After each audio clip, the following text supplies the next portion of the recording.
All right, I'm at the MVACA show, and they do a lot of displays around here. Various collectors associations do really good displays, and this is also a great place to pick up a piece to your collection. There are hundreds of sales tables here, but I'm going to go take a tour of the displays that are here.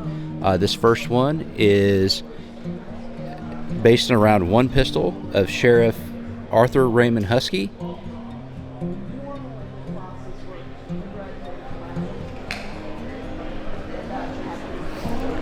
Right next to that, we have a display on factory cutouts. He has a couple SIGs, a Luger, and a broom handle. So that's a pretty good educational table. Now, when trapdoor rifles were actually being made, officers and high-ranking officials could buy civilian ones, and so they standardized on some sporting arms. So this is a display dedicated to that. Now here's a favorite of every year, Henry and Winchester carbines and short rifles.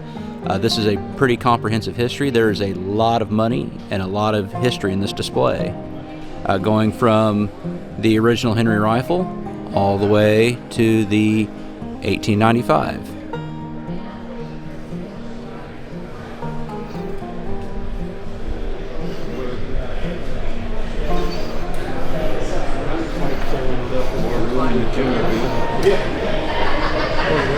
Here's a really good Luger carbine display, which is something you don't see very often.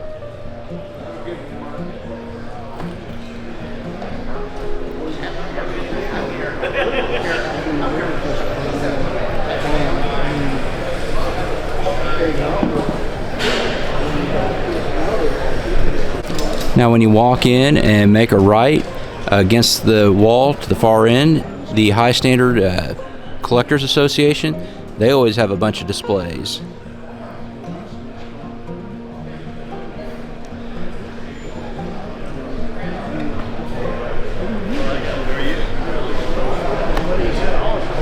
And there's a book that they've made, $80.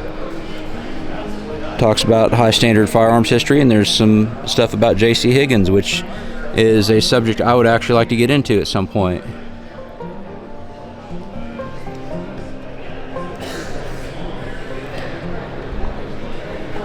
So 1950 to 1967, I'm sure there's some Ted Williams in there, because Sears started out with J.C. Higgins, and they changed it to Ted Williams as their brand later on. And the very first firearm I ever bought for myself was a J.C. Higgins Model 2012 gauge that I got from a pawn shop for like $90. Moving down the high standard wall, we got OSS pistols.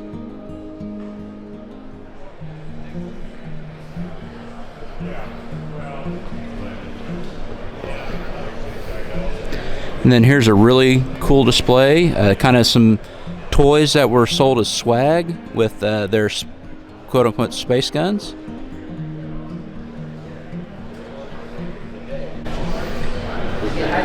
Some more of the space gun display. But it's been dissolved 5 or 6 times because the guy that took it over, that owned the rights to the name, in 1984, made by guys that were sweeping floors yesterday, and they turned them into machines.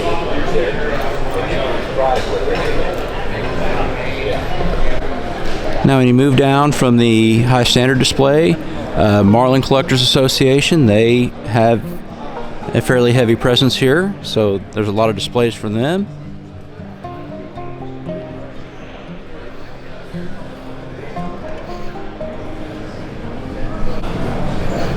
Some more Marlins.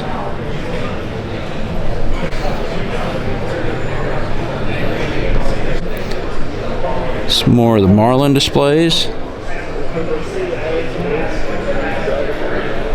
at Kansas City real estate. More of the Marlin displays. I mean, and now you start at what and it goes up to the prices you ask for it. I mean, if it's in a cool neighborhood and a nice house, shit, they sell above the average.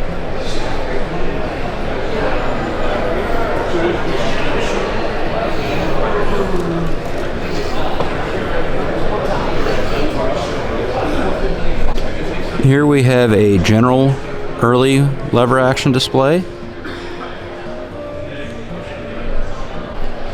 Here we have a Smith & Wesson top brake display. Now this is a fellow member of the MVACA, and he's actually won some awards for his display at the NRA, National NRA shows.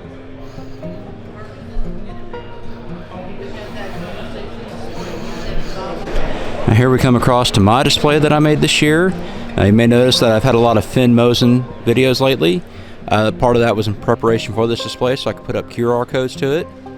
I kind of centered it around Matt DeRazio's book, which will be the Bible on Finn Mosens, but this is a basic display going from their use of the M91 through the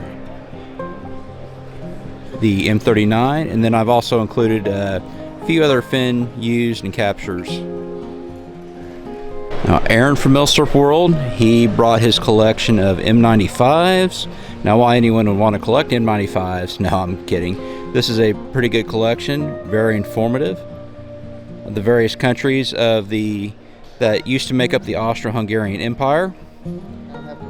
And some of the things one of the things he has here is he has these little buttons you can push and you can actually hear the native language. Long rifle.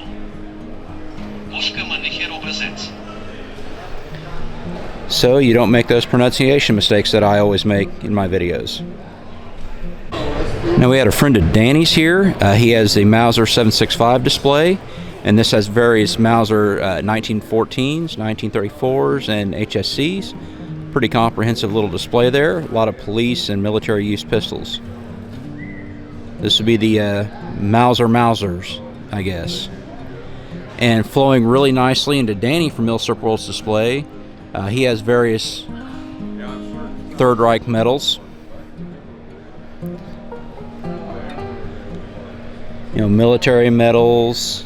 And then of course we come down here, and the pride of it is the medal for German women who got knocked up the most.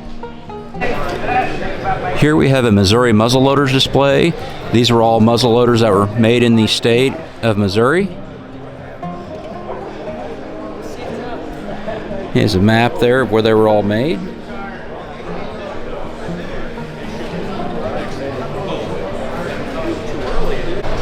We got a favorite of mine, U.S. military Winchesters.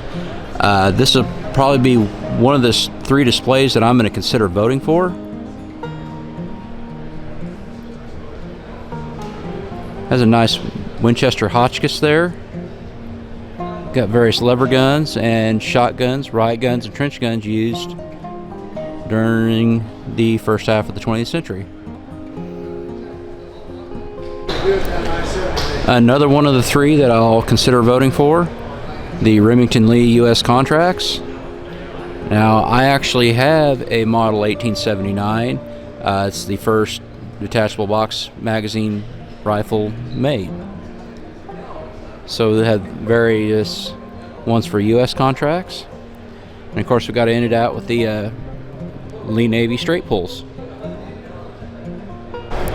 Now here's an awesome display from another member of MVACA. Finnish captured Russian SVT-38s and SVT-40s.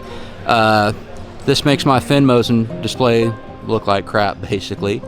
There's a lot of money and a lot of information in this display, and this is the third of the 3 that I was thinking about which one I'm going to vote for. So I'm not 100% sure whether I'm going to vote for this, the Winchester, or the Remington government contrast.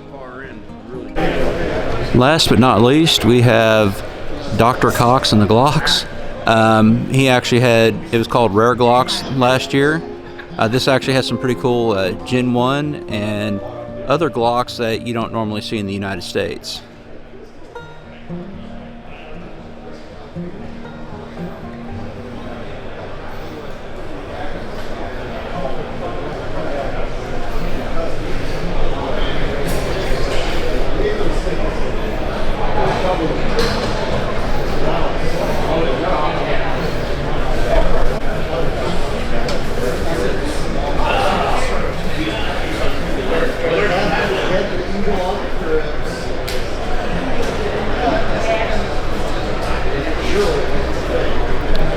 So if you're in the KC area the last weekend of July next year, make sure you come on out to the Missouri Valley Arms Collectors Association show.